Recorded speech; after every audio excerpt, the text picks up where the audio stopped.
Thank you for having me. Let me just say, the government needs to step up and take responsibility for protecting the rights of all its citizens, not just the wealthy and powerful. Oh, please, the government is the last thing we need when it comes to protecting rights. They're the ones constantly infringing on our individual freedoms, and it needs to stop. The only protection we need is protection of private property rights and the market. Collectivism is a cancer on society, plain and simple. It leads to a loss of personal freedom, suppression of the individual, and it's been used to justify some of the most heinous acts in human history. It's a slippery slope that ends in totalitarianism. Exactly. Collectivism is the enemy of individualism and the road to serfdom. It's a philosophy that seeks to enslave the individual to the state. It's a disease that needs to be wiped out. Objectivism is the only philosophy that truly values the individual.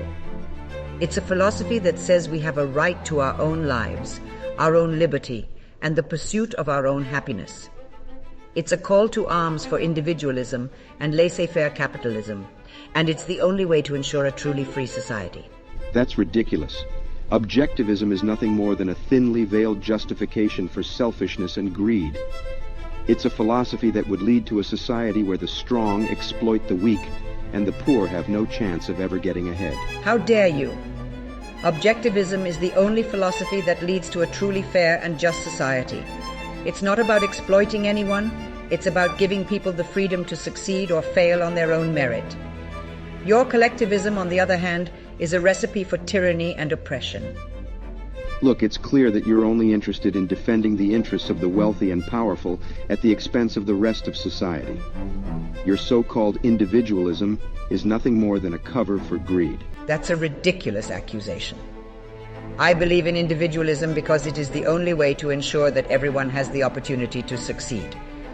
The government's interference in the economy only serves to hold people back. Oh, so you're saying that the government should just sit back and do nothing while the rich get richer and the poor get poorer? That's not individualism, that's selfishness. I'm saying the government should not be in the business of redistribution of wealth. It's not their job to ensure equal outcomes, only equal opportunities. The market will regulate itself if given the chance, and that's what leads to true prosperity for all. But what about those who are born into poverty or facing discrimination? Are they just supposed to pull themselves up by their bootstraps? That's not a fair or just society.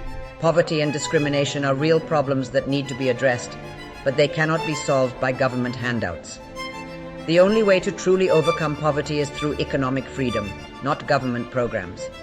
I respect your belief in individualism and freedom, but I also believe that we have a responsibility to each other as members of a society. A society where some are living in extreme poverty while others have immense wealth cannot be considered fair or just. Responsibility to each other does not mean giving the government the power to redistribute wealth. That leads to the destruction of individual rights and the emergence of a corrupt ruling class. True responsibility is the protection of individual rights and the creation of an environment in which individuals can achieve their full potential. But how can individuals achieve their full potential when they're held back by poverty, lack of education, and discrimination? I believe that the government has a role to play in addressing these issues. Government programs may provide temporary relief, but they do not address the root causes of poverty. Only by creating a society in which individuals have the freedom to create and innovate will true prosperity be achieved for all. You see, Ms. Rand, I understand where you're coming from with your ideas about individualism and freedom, but I believe that we have a responsibility to each other as members of a society. A society where some are living in extreme poverty, while others have immense wealth, cannot be considered fair or just. Individualism is important, but it cannot be the sole guiding principle of our society. We must also consider the well-being of our fellow citizens and the society as a whole. We have to create a society where everyone has the opportunity to succeed, where everyone has access to education, healthcare, and the necessities of life. The government has a crucial role to play in addressing poverty and inequality. It's true that some government programs may have their flaws, but that's no reason to abandon them altogether. We should work to improve them and make them more efficient and effective. But it's not just about government programs. We also need to address the underlying economic and social structures that perpetuate poverty and inequality. We must create a more equitable economic system where wealth and opportunities are more widely distributed. Individualism and freedom are important, but they cannot be used as an excuse to neglect the needs of the poor and vulnerable. We have to find a balance between protecting individual rights and ensuring that everyone has the opportunity to succeed. Rod Serling, your ideas about the role of government in society are misguided and dangerous. You seem to believe that the government should be responsible for ensuring the welfare of every single person in society, but that's not only impossible, it's also morally wrong. Individuals are the only ones capable of taking responsibility for their own lives. It's not the government's job to redistribute wealth, provide education or health care. That's the job of individuals. The government's only job is to protect individual rights and the market. You talk about the government creating a fair and just society, but what you're really advocating for is the oppression of the individual by the state. You want to give the government the power to control the economy, to control the lives of the people, and that's the opposite of freedom. I believe in individualism, in the rights of the individual, in the power of the market to create prosperity.